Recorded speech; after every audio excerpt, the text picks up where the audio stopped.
안녕하세요. 소박한 대강부 인사드립니다. 어, 제 채널에서 제공하는 모든 영상은 상호작용 가능한 웹페이지를 부연 설명하는 형태로 만들어지고 있고요. 그래서 이 상단의 링크 혹은 설명란에 링크를 타고 오시면 똑같은 웹페이지를 확인하고 이거를 돌려볼 수 있기 때문에 이거를 한번 들어와서 직접 체험해 보시는 걸 권장드립니다. 그래서 오늘 할 거는 그제 했던 기아 브라운 운동, 그래서 전제도 대전제. 그 다음에 어제 했던 우량우 모탐색. 그래서 모델을 만드세요. 이 얘기 한 거고. 그다음에 오늘 할 얘기는 이제 후보가 정해졌다고 가정했을 때, 뭐 A, B, C 뭐 이렇게 있을 때 여기다가 얼마를 투자할지. 예를 들면은 10이 있을 때 A에는 2, B는 3, C는 5, 뭐 이렇게 투자할 수 있겠죠. 근데 이런 세팅은 아니고 그냥 A라는 한 종목만 있을 때 내 전 재산을 걸지, 예를 들면 자산이 10이었다 그러면 10을 걸지, 5를 걸지, 아니면 돈을 빌려와서 20을 걸지, 뭐 이런 얘기를 하고 있는 거예요. 그래서 이제 이 얘기의 출발점은 여기서부터 시작할 수 있을 것 같아요. 상트 페테르부르크 게임이라는 게 있는데 그거의 변형판이거든요. 그래서 쉽게 생각하면 매 턴마다 이제 동전 던지기를 하는 거죠. 50대 50인 앞면과 뒷면이 동전 던지기를 하는데 1을 걸었을 때 앞면이 나오면 2배가 되고 뒷면이 나오면 0이고 그 다음에 이 시점에서 다시 2를 걸었을 때 앞면이 나오면 4배가 되고 뒷면이 나오면은 그러니까 자산이 4가 된다는 거죠. 뒷면이 나오면은 0이 되고 이런 게임을 반복한다는 거예요. 이렇게 그래서 이 게임에 돈을 걸겠는가 이 질문을 하는 거예요. 그래서 즉각적으로 떠오르는 답은 뭐고 그 다음에 실제 기대값은 뭐고 그 다음에 기대값을 알았을 때도 과연 이 게임을 걸까에 대한 질문을 하는 겁니다. 그래서 보죠. 그래서 이 게임을 실제로 하면 이제 그래프가 이런 식으로 나오겠죠. 이제 순차적으로 그려봤다고 했을 때 이제 최종적으로 이 돈을 벌어가는 한 명이 존재할 거고요. 여러 번 한다고 했을 때 하나의 나 그리고 이게 2의 n승으로 계속 벌겠죠. 그 다음에 나머지 거지가 된 빵원짜리 나가 여러 명 있는 거죠. 쉽게 생각해서. 그래서 요거의 기대값은 이게 7번 시도했을 때 산술 평균이 16이네요. 그죠? 그 다음에 기하 평균 얘기는 조금 이따 다시 할게요. 0이 나오네요, 여기선.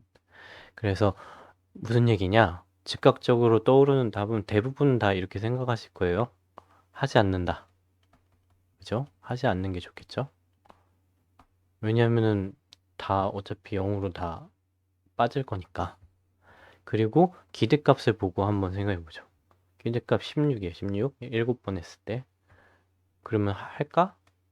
그래도 하지 않을 거예요. 아마 대부분은. 왜냐면 거의 한 명만 다 이렇게 다 먹고 나머지는 다 굶는 모양이잖아요. 그죠? 그러면 이런 질문을 할 수 있는 거예요. 우리가 뭐 주식을 하든 뭘 하든 기대값이 엄청나게 커요. 근데 이게 안정적인 수익률로 이어질까에 대한 질문을 해볼 수 있는 거예요. 과연 우리는 산술 평균을 기준으로 자산을 투자할 수 있을까? 이런 얘기를 하고 있는 거예요.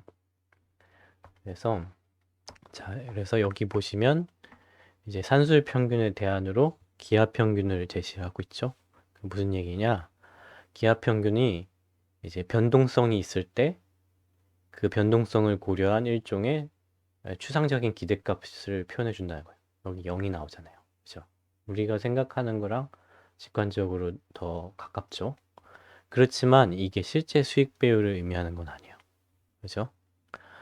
그래서 추상적인 값이다. 변동성을 고려한 추상적인 값이다. 그래서 기하평균은 실제로 계산식이 로그의 이제 수익 배율의 이제 평균을 낸 다음에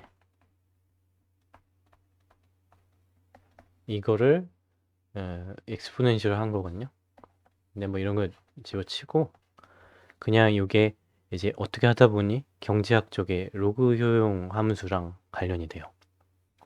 그래서 이제 그쪽에서는 이렇게 부르죠. 기하 평균을 최대화한다. 이런 대신에 로그 수익률을 최대화한다라고 표현하는 것 같아요. 그래서 기하 평균의 특징을 좀 보자면 변동성이 0이면 산술 평균이랑 기하 평균 같아요. 근데 기하 평균이 산술 평균보다 항상 낮을 때는 변동성이 0보다 클 때는 항상 낮다는 거죠. 그러니까 위에서도 산술 평균이 16이었을 때 기하 평균은 0이잖아요. 그죠? 이렇게. 그래서 이렇게 표현할 수 있을 것 같고요. 그래서 이제 주인공이 나옵니다. 이제 켈리 기준 얘기를 해요. 이제 켈리 기준도 앞서 얘기 드린 기하 평균 혹은 로그 수익률을 최대화하는 방향으로 나의 자산을 얼마나 투자할지를 결정하는 일종의 공식인데요. 변동성을 조절할 수 있는 방법은 무엇이 있을까요? 쉽게 말해서 내가 1이 있는데 0.5만 투자하고 0.5는 킵한다. 뭐 예금에 넣든지. 그러면 그래프가 대강 이런 모양이 되겠죠. 1이었는데 0.5만 투자하니까 이건 그대로 가고 0.5는 그대로 가고 이렇게 이 부분에서 이제 막 이렇게 진동이 있겠죠. 이렇게 해서 그래서 이게 합산된 결과가 이렇게 밑에 표현이 되는 거고요. 이런 식으로 그 다음에 마찬가지로 빌려서 투자한다. 1이었는데 내가 3을 빌려서 4를 만들었어요. 3을 빌려서 그러면은 이 4 값이 막 이렇게 요동을 치겠죠. 이렇게 요동을 치는데 이제 여기서 마이너스인 수익률이 나오기 시작해요. 왜냐면 이 4에서 3만큼 빌렸으니까 요거를 이제 3만큼 내려주면 이런 모양이 되겠죠. 이런 모양이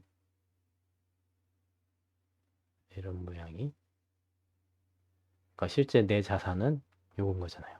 그죠? 그래서 원래는 자기 자산만 가지고 할 때는 절대 0 밑으로 안 떨어지죠, 돈이. 근데 차입을 해서 투자를 할 때는 이제 마이너스 파트가 생기기 시작해요. 이렇게. 이런 경우가 있을 수 있다는 걸 미리 알아두시고요.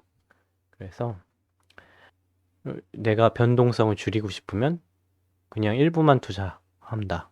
그 다음에 변동성을 늘려서 뭔가 수익을 뭐랄까 더 많은 수익을 원하거나 혹은 경우에 따라서는 더 많은 손실을 날 수 있다는 것을 받아들인다면 이제 돈을 빌려서 더 하는 거죠.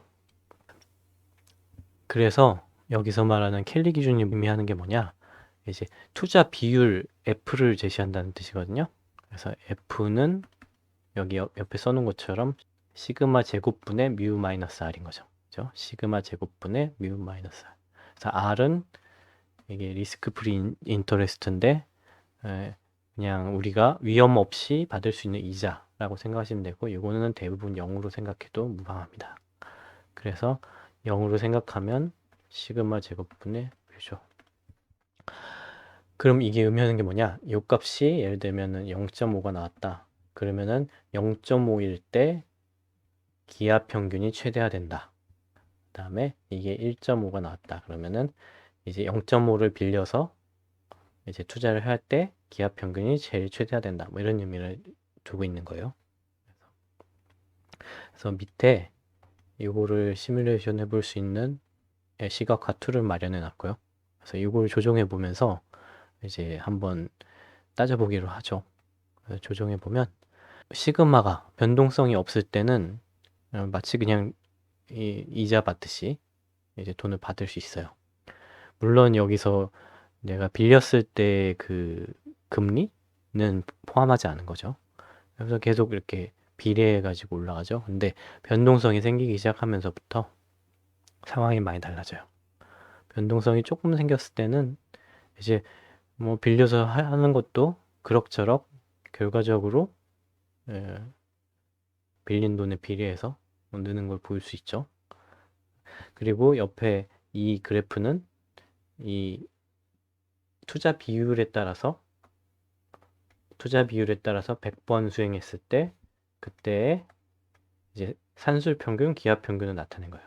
그러니까 투자 비율이 1일 때는 내 자산만 가지고 할 때, 투자 비율이 0.5일 때는 내 자산의 반만 이 변동 자산에 투자할 때, 그다음 투자 비율이 4일 때는 3을 빌려와서 4를 만든 다음에 투자했을 때.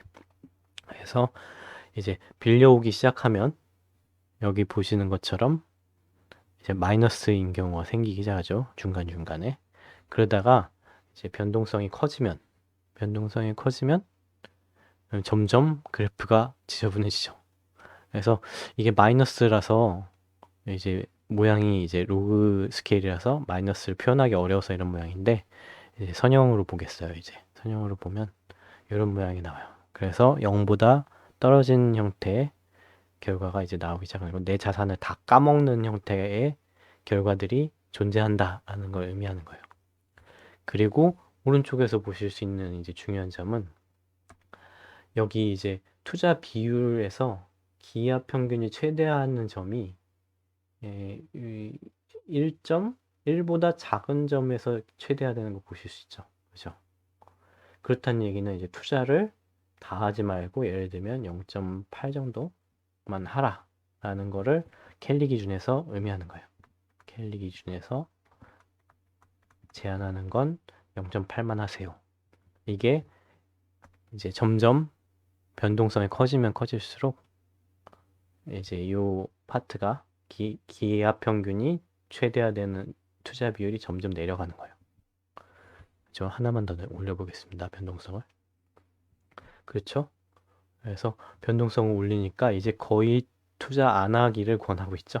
그렇죠? 투자를 안 할 것을 권하고 있어요. 이쪽에서 최대화되니까 기하 평균이.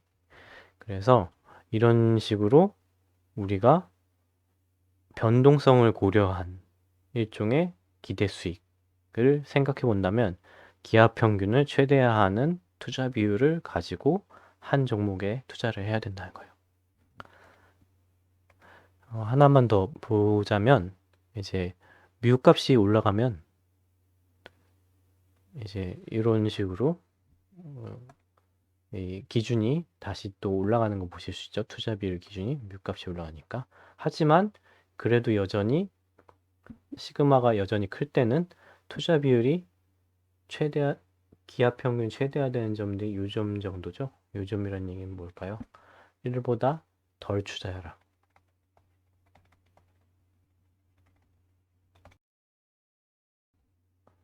아까 1보다 작게. 그래서 이게 의미하는 게 이제 뭘까요? 우리에게 시사하는 바는 뭐냐? 어디 투자할까? 물론 중요하죠. 근데 얼마나 투자할까? 중요하다는 거예요. 그래서 예를 들면 이렇게 설명할 수 있는 거예요.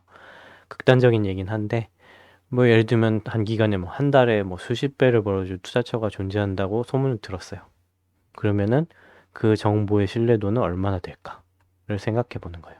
근데 이 신뢰도는 변동성이라고 생각해도 무방해요. 왜냐하면 이렇게 될 수도 있고 안 될 수도 있는데 뭐 아니면 도니까. 그래서 기대값에 근거한 수익을 추구한다면 이거를 막 빌려서 투자해야 되잖아요. 여기 보시다시피 이렇게 올라가잖아요. 돈 빌려서 투자하면 이거 수익률 엄청나죠? 근데 만약에 변동성을 고려한 켈리 기준을 사용한다면 변동성이 크면 클수록 투자를 하지 말라고 권하는 거죠. 굳이 예를 들자면 요새 광기의 상징인 암호화폐 시장을 보세요. 거기 화폐들의 변동성을 생각해 본다면 켈리 기준의 결과는 대부분 다 거의 투자하지 마십시오겠죠. 그렇죠? 그리고 하나만 더 얘기 드리자면 이 켈리 기준을 실제적으로 사용해보고 이 결과를 내신 분들이 대체로 아직도 변동성에 대한 측정이 너무 과장되어 있어서 켈리 기준을 그대로 적용하기는 무리고 이거보다는 더 적게 적용하는 것을 권한다. 실제적으로 사용한다면 그런 예를 드시는 분도 있어요. 그래서 이제 켈리 기준이 절대적인 비율을 잘 설명해 준다기보다는 내가 가지고 있는 자산들을 여러 군데 투자를 할 때 그때 켈리 기준이 높은 자산에는 좀 더 많이 투자를 하고, 켈리 기준이 낮은 자산에는 좀 덜 투자하고, 이럴 것을 이제 이렇게 좀 응용해서 쓰는 거를 권장드리는 바예요. 상대적으로 켈리 기준이 높은가 낮은가에 따라서 자산 비율이 높고 낮음을 결정한다 라고 생각해 주시면 될 것 같아요. 그래서 여기가 이제 3장의 내용의 끝이고요. 그 다음에 참고자료 얘기 꼭 드려야죠. 이게 아까 성페테르부르크 역설에 나온 그 게임 얘기하는 거고요. 그 다음 켈리 기준 이 위키페디아가 있고요. 그 다음에 에드워드 오소프라는 분이 있어서 이분이 만든 아티클이 저기 PDF로 올라 있어요. 그래서 이게 그 PDF고요. 그래서 이 시간이 되신다면 이 부분을 보시는 것도 좋을 것 같아요. 그래서 여기까지 하고 마치겠습니다.